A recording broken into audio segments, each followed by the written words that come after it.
Councilwoman Walsh or Councilman Johnson, we're ready to start the meeting.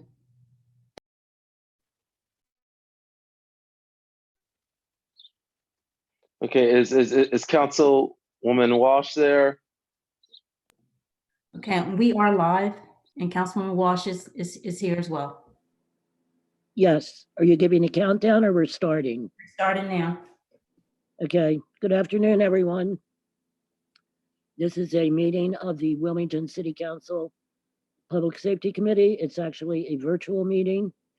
If council members who are in attendance this evening could please state they're here, starting with the co-chair, Councilmember Johnson. Good evening, everyone. Councilman Johnson, 7th District.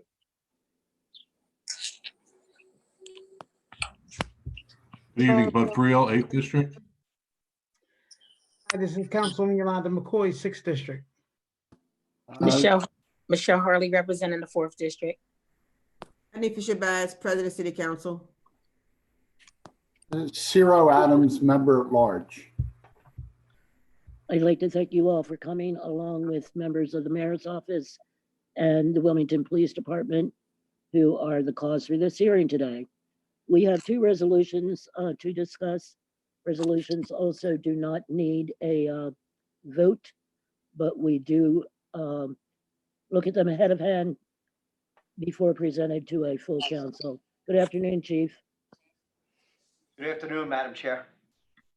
I'm sorry you can't see me. There's a problem with my device at home, which has nothing to do with the city devices, but it's just mine. And you're a little bit hard for me to hear, Chief, so you could talk up just a little bit. Can you hear me now, Madam Chair? How about we start with a grant that doesn't cost us any money in repayment or matching funds? Absolutely. Madam Chair, with me in my conference room with social distancing, so you're only seeing me at this time, is Inspector Chuck Emery, Captain Anthony Bowers, Director David Karras, and then also remotely, we have Inspector Ash that's on the line. So the first resolution is authorizing the Wilmington Police Department grant application of the State of Delaware Department of Justice to purchase of MorpholDent fingerprint scanners and multi-purpose platform trailer for training. This is a total application for $37,800, and it comes from the Special Law Enforcement Assistance Fund, which is called SLEEF, for the acronym shortly for it. This is administered by the State of Delaware. Funds are earmarked for each police agency in Delaware. Each grant program has specific criteria that we have to meet, and the funds are for specific purposes. There is no matching funds for this. The fingerprint scanners, we're asking for 25 scanners at approximately $2,000 each. $1,200 each, for it comes to a total of $30,000. These help to identify individuals. The current devices, which were provided through a grant from the state several years ago, are now reaching the end of their lifespan, and it's becoming more and more expensive to repair these. The second one is a multi-purpose platform trailer costing $7,800. This is going to be used for training. It also transports our motorcycles and a full-size SUV, and can help enhance efficiencies of training and also assist us if a vehicle breaks down. So these are a couple of things that were on the agenda at the SLEEF. This is forfeiture funds, and we're actually giving back some of the money that we seized as every other jurisdiction in the state. There's no matching funds required on these two items. Thank you, Chief. Yeah, I was wondering how big that trailer was for that little money. Council members, questions?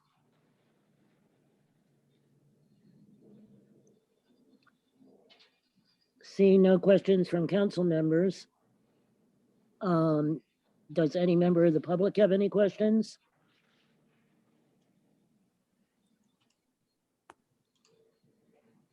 Okay, we'll move on to the next subject, which is the big one, Chief, and that is the grant application for cameras. Madam Chair, this is a resolution authorizing the Wilmington Police Department's grant application to the United States Department of Justice, Bureau of Justice Assistance, the support and implementation of a body-worn camera program here in Wilmington. This is the second time that we are going to be going for this grant. Last time we weren't successful, knocked out on a technical issue. This time going around, we're looking at the grant. We had the Criminal Justice Council help us write it to make sure that we put our best foot forward to be competitive. This is a highly competitive grant throughout the nation. We're looking for close to $630,000. It's a 50% matching. And then will fold this into our proposal that we gave a while back for a 5-year plan with our vendor of choice that we gave several different presentations in the last several months on what we're looking to do. I have Inspector Cecilia Ash, who's actually remotely at a different site.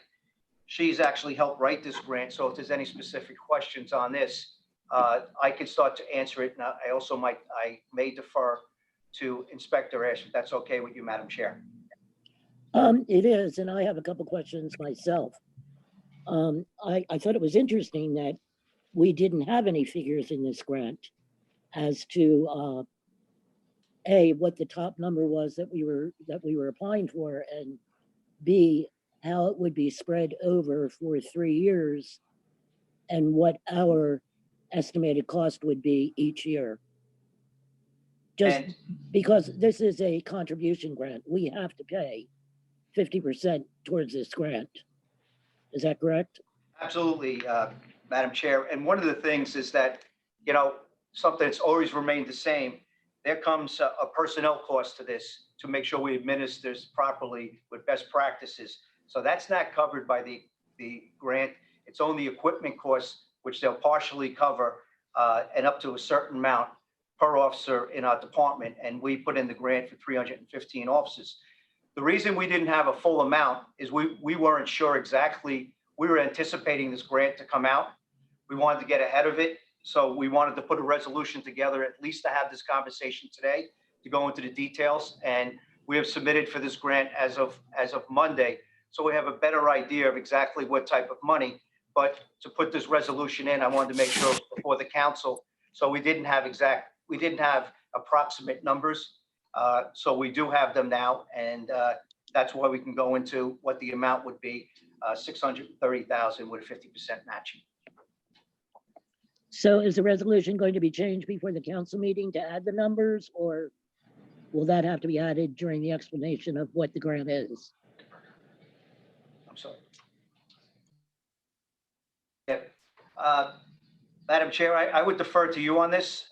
Let us know how you want us to proceed on that. Well, I would think, since there's going to be other council members at the meeting besides the ones that are at this meeting today, I would think we should probably add the $630,000 figure over 3 years. Emphasize that we also have a 50% local match, and that this grant is not allowed to be used for personnel. Yes, ma'am. Because this is going to be a pretty penny for us over the years, too. So. Yes, ma'am. Can I ask you something else, Chief? Are you getting any feeling from the state or from the feds that some of these programs are going to be put on hold anyway, Uh, depending on how much more money that we print in Washington? Madam Chair, I'm on a few national committees and also speaking to colleagues nationally, and then also with some of these federal grants. There is always that fear because of, you know, everybody's budget is being disrupted by the uncertainty of this COVID-19 crisis. I can expect there might be some money that's not going to be out there in the future, but I don't want to jeopardize anything. You know, we have nothing to lose by putting this in.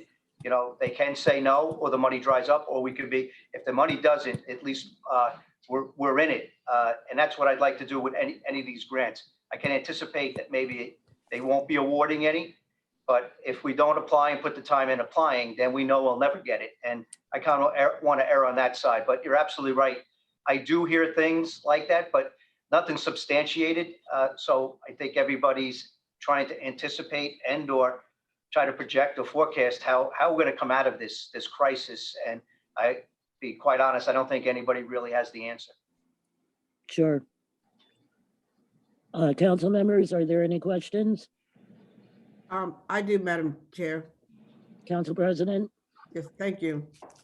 Chief Tracy, I understand you said the application for the grant, 630,000 with a 50% match, and that's just for equipment. So we need approximately 350,000 match for the equipment, correct? Correct, ma'am. Okay, and so then it also comes with the personnel cost. Could you tell us what that personnel cost would be over the period of the program? Absolutely, ma'am. And just working off what we have with OMB, it gave us some projections. When we take a look at just what the equipment would cost, and let me just stay with the personnel, and then and if you don't mind, I want to make sure we get it right. The one that's been in this and putting this grant together is Inspector Ash, but the personnel costs, just even over 5 years, it comes out just a little under $400,000 a year. So you're looking at $2 million over 5 years for the personnel costs.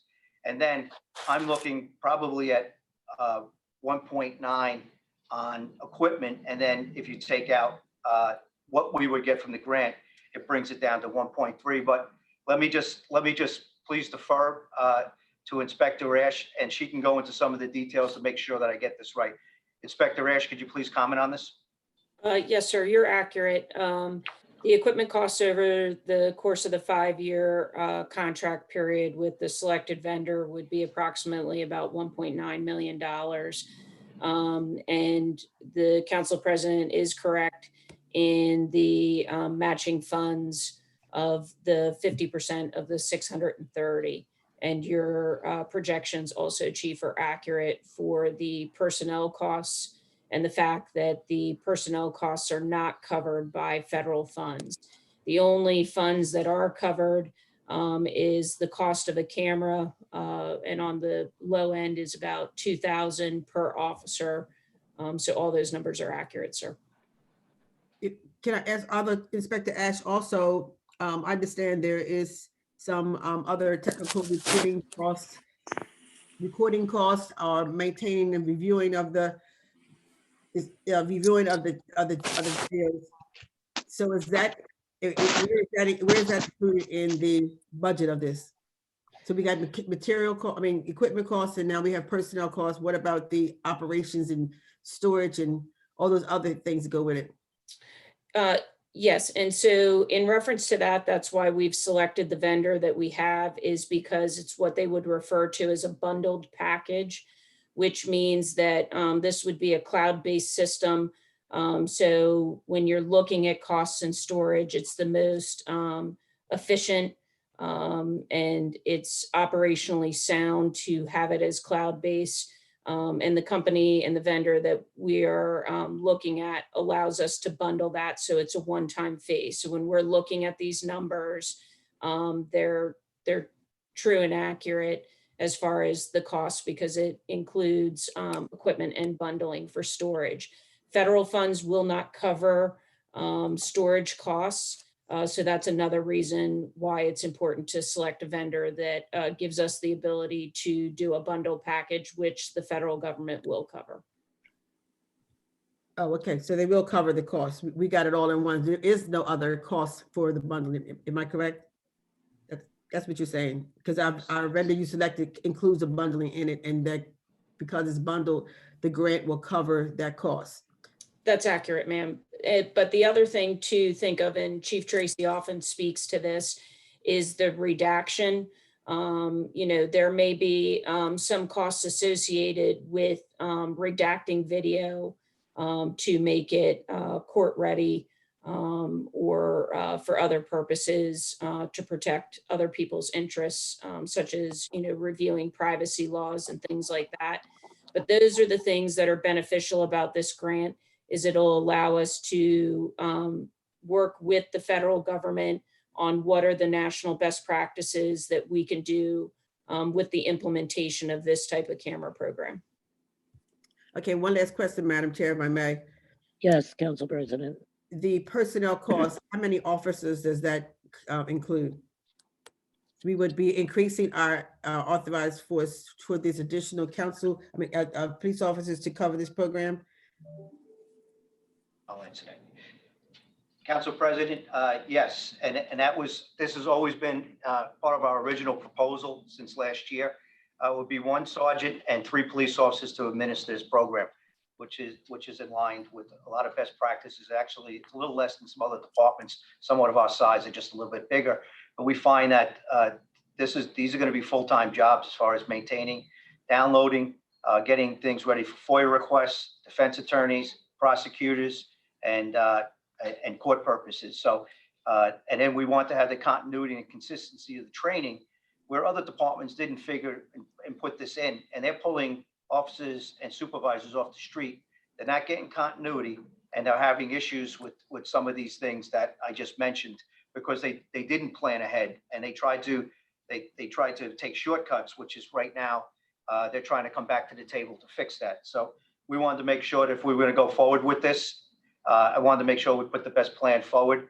And yes, this would probably be something we would come back with a budget amendment or a budget to ask for these 4 additional officers, 3 officers and 1 supervisor sergeant.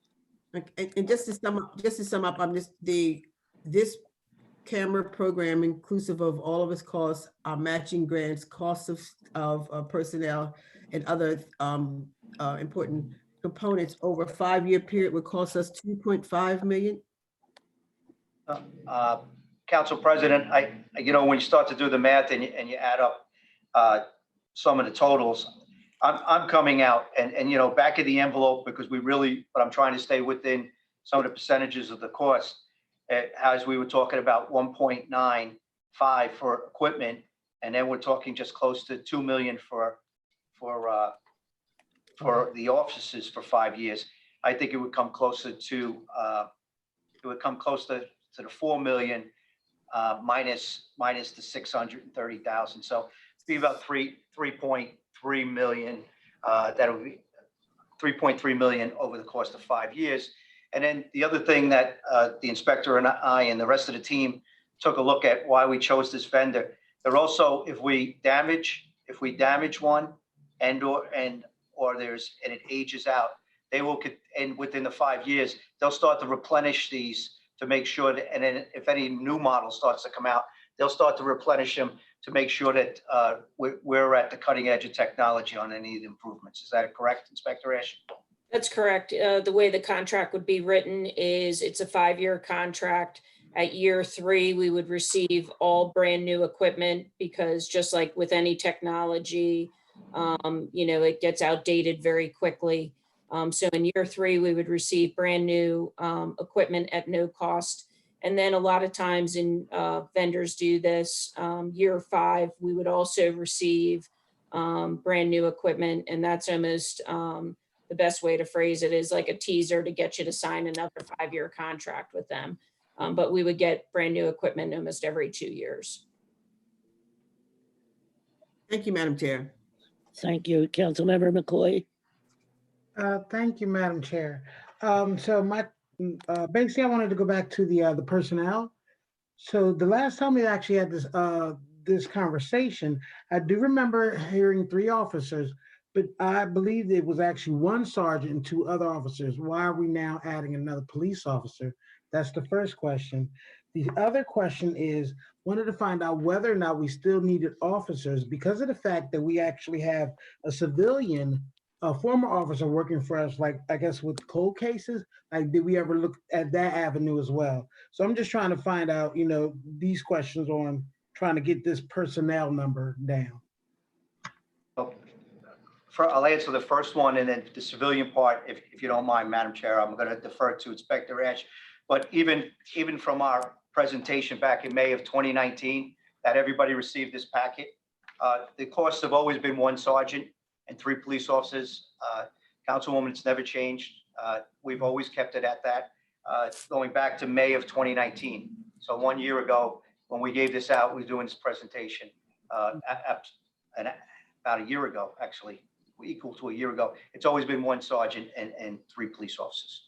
Okay. When it comes to, as far as looking at officers versus civilians, we went back and forth on that, but I'm going to let Inspector Ash answer that question. Yes, so Councilwoman, the reason why we do this is because even like the cold case investigator that we have who is civilian, 90 to 100% of the time, that person is accompanied by and works side by side with an investigator for testimony purposes in court. So even though that's a civilian position, they're putting together typically, a majority of the caseload. However, there are testimony and specific training that has to be provided for those officers to be able to testify for the body-worn camera portion in any type of trial. So that's why we choose to use sworn police officers for that. And also it goes to the credibility of the evidence and maintaining chain of custody and things along those lines. Okay, thank you. Councilwoman, if I may, and it also, to get that civilian, you're still looking at the technical expertise that's going to go along with it. So it wouldn't really bring down the costs so much because of a lot of the things that the inspector just talked about.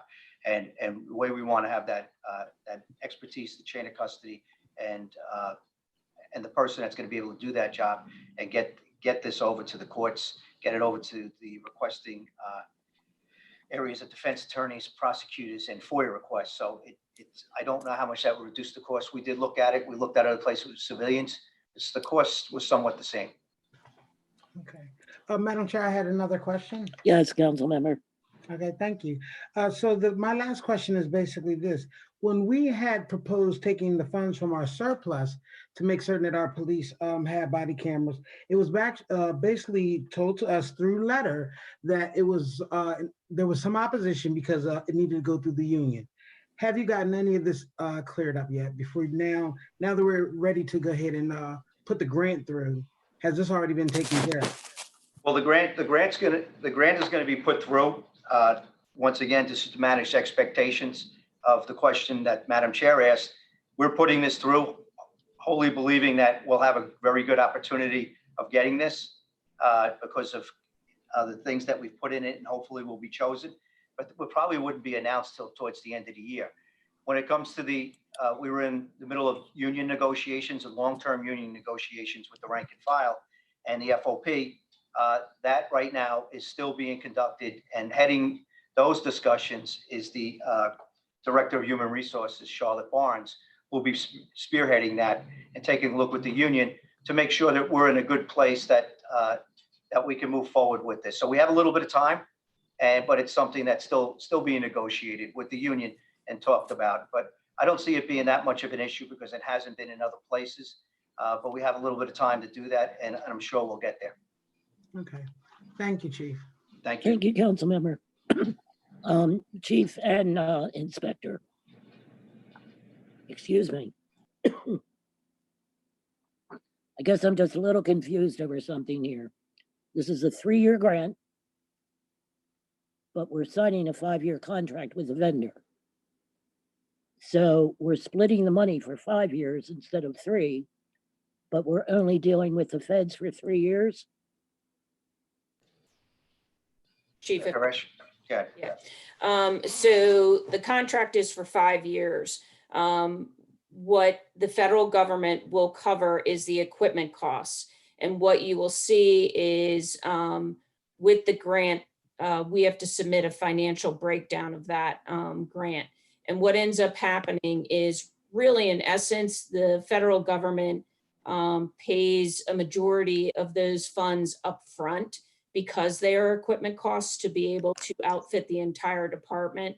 So a rough estimate would be about 500 and some odd $1,000 would be covered. I think 528,000 would be covered in the first year of the grant, with a remaining balance of about 91,000, somewhere in there. And again, those are just approximate numbers, talking off of the cuff on that. And with that, the reason why there is a 3-year grant is because there's also a research piece to this, which is the goal of the Bureau of Justice Assistance is to ensure that agencies like ours are establishing national best practices consistent with victims' rights, civil rights, and other types of categories like that. So this is a whole picture. It's very inclusive, not just of giving money to the department to purchase the equipment, but just also expanding upon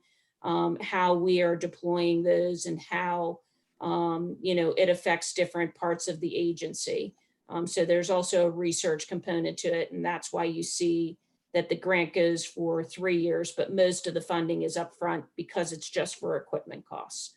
But our contract goes for 5 years because it's the cheapest way and the best bang for our buck to get a grant for 5 years, or excuse me, a contract for 5 years. Okay. Any other council members?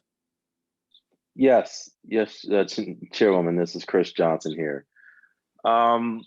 So in terms of the timeline, just so we can convey this better to the public. Following up on what Chief Tracy said, so we'd be looking at getting an award announcement in December.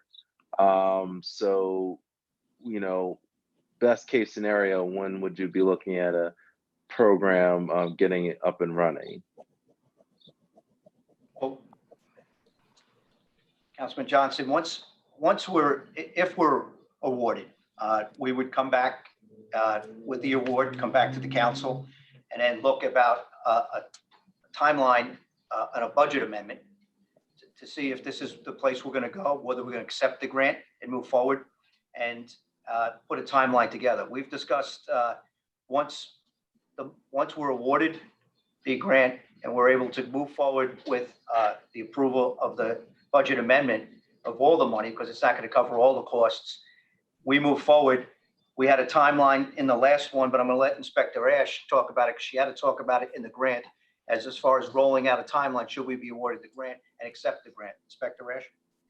Yes, so typically the grantees are notified sometime in September, October, typically mid-October, of whether you were awarded that grant or not. The things that we need to keep in mind with the pandemic, hypothetically, we could turn it around. The equipment could probably be in within 60 to 90 days. But again, I say that hypothetically because this equipment is produced in factories, and just as we're seeing across the country, factories are being substantially impacted by COVID-19 if they get an outbreak. So again, just rough estimates, hypothetically speaking, it would be 90 days before the equipment would come in. Okay, and just a follow-up question on the application itself. When the application is finished, can the department kindly provide a copy of the application? I believe it's been asked by some of my city council colleagues in the past. So if we could just have it circulated before the next council meeting. So we would actually have to, because it's a grant that's applied to by BGA, we would actually have to get permission to release the grant application, the things that were submitted in the grant to abide by FOIA regulations through BGA. But I can reach out to them and see what we are permitted to provide to council and to the public. Okay, even if it's a redacted portion, I think that would go a long way. In showing the effort that the department has put forward. Yes. Thank you. Again, I just think we have to stick with the standards because that is part of our grant application, is to sign the restrictions to be able to meet Bureau of Justice Assistance, FOIA. So it's technically, it's their information. So have to abide by their FOIA standard. Okay. All right. Thank you, sir. I have no further questions, Chairwoman. Thank you. Thank you, council member. Council members, anyone else?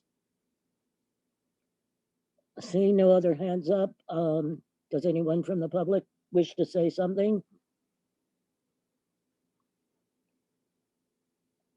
I don't see any hands from the public. All right, we'll move on to the last subject, and that is where the heck are we on the police class now, Chief? Well, Madam Chair, we had a 100th Academy milestone coming up. We're in the process of we've made many presentations on how we're recruiting, how we're trying to increase in diversity, how to make policing in general more welcoming to a broader aspect of the population. And we closed it on April 27th, and then immediately they started closing travel restrictions and how to move forward. And we're actually up against the same challenges throughout the United States as far as what to do with these applicants, how to keep them engaged, how to make sure that we're going to move forward and be ready for an academy class as soon as possible. We also quarterly, I sent it out to all the council members on April 1st that we will give you quarterly updates of what we're doing as far as our recruitment. And I have both Inspector Emery and Captain Bowers to go into a lot of the things, what we're doing and how we're trying to get people here. But we're actually using the technology we're using today, Madam President. I'm sorry, Madam Chair. And what we're trying to do is we're communicating with each one of our 136 applicants that we have. These applicants have been by Zoom. Inspector Emery, Captain Bowers, and the HR team. We're all speaking to them. We talked to them about continuing their training, how to prepare for the testing. We're going to be doing practice tests with them. We're also remotely going to be doing oral boards preparation. And then hopefully when things get lifted, we can do the actual tests, get this moving. We're ready to go.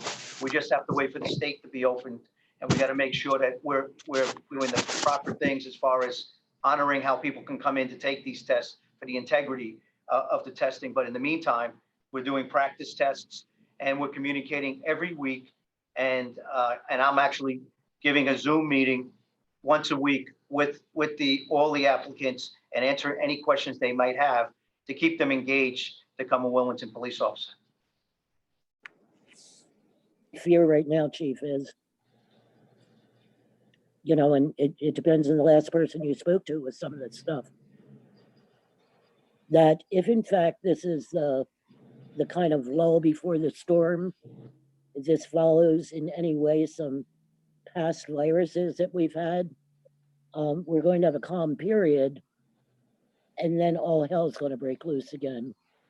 And we being a beach community and, a community with lots of water and lots of parks, we're just kind of like the perfect Petri dish here.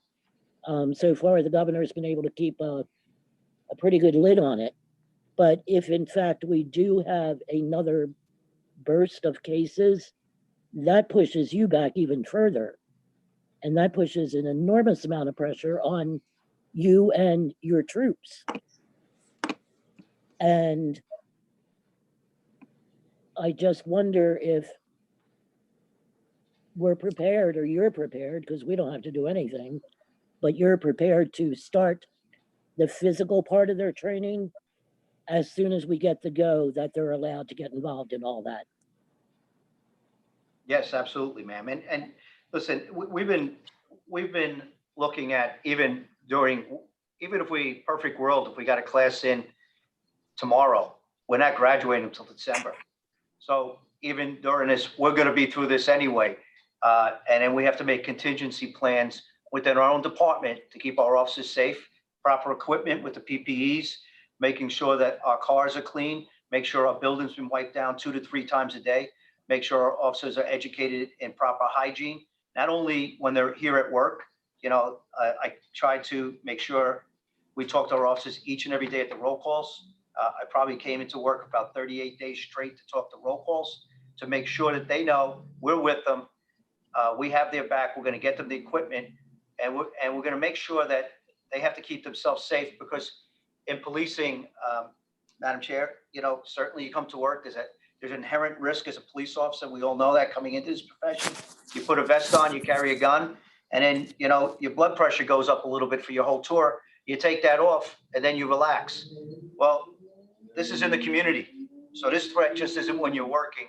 This threat is when you're not working, and it's affecting our families. So it's a different dynamic that in my career, I've never seen. I've been through a few things, 9/11 and a few other things, but this is something totally different. And I think it's communication. We've had 9 officers that have come back COVID-19 positive. We've did our retracing. We've made sure that we isolated officers that might have came in touch with them, came in contact. We speak with the Division of Public Health on every single call when we get a COVID positive, and we're guided by their instructions, and we follow them to the T. And we do a conference call on every single one. And we've had close to 36, 37 officers. The number changes, it's dynamic, it continues to go up, that have been tested, and 9 have come back positive. But thank God the other 28 have come back negative. And we're starting to see some of our officers come back to work after they've come back positive, Madam Chair. And we're very, very lucky to say that we haven't had serious incidents that other police departments have had, like New York, Detroit, and what they've gone through. So I'm hoping the things that we're doing, we're prepared. And should a platoon become sick, I have contingency plans with support units to put them right in place, so we can make sure that we can continue the type of policing and intelligence-led policing, compassionate, a constitutional type policing that we can do with our community, and we don't lose a beat. So we practice this, we go through this, and we're prepared to go. And I understand, I look at everything that you said. If I don't get an academy class in soon, if this stretches out far, how much do I lose to attrition? And if I do have a lot of officers out sick, then what do I got to do is to prioritize how we police in this city. Thank you, Chief. Council Member Harley. Thank you, Madam Chair.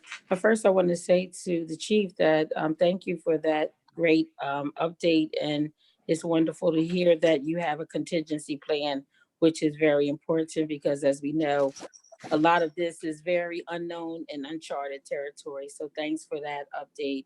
My question goes back to the status of the police academy. The one question that I have is, how do we land in terms of minority applicants? I know that was a big concern, you know, throughout this whole process and application process. So just curious as to how do we land, and, you know, do you have any percentages to share? Yes, ma'am. I'll go through the percentages. So we had 141 applicants. Immediately, 5 of them did not follow the protocols on the application and actually disqualified even on the application. That wasn't something we can even say work with them on. So we're down to 136 applicants, which we've had them all on Zoom several different times and make sure that they're still interested and keep them interested. So as we go down, first of all, between female and male, it's 27 females, 109 males. So it's actually it's a 80-20 split, males to females. That's pretty good, knowing nationally the amount of females that are in policing is around 12%. So we got about 20% on that as applicants. When it goes down to, if I go down and break down the demographics, I could do minorities as a whole, and then I'll break it down within those minorities compared to whites. So 60% of our applicants have either Asian, Black, Hispanic, or they have two more races, and then 40% are white. And then when you break that out, there's one Asian, there's 54 Blacks, there's 22 Hispanics, there's two or more races, which is 5, and then 54 whites. So if we do a total minority versus whites, it's 60-40, minorities to whites. And then if you look at a breakdown of Asians, it's less than 1%. Blacks, it's 40%. Hispanics, it's 16%. Two or more is 4%, and it's 40% whites as far as the demographic breakdown of our applicants. Well, thank you for sharing those that data.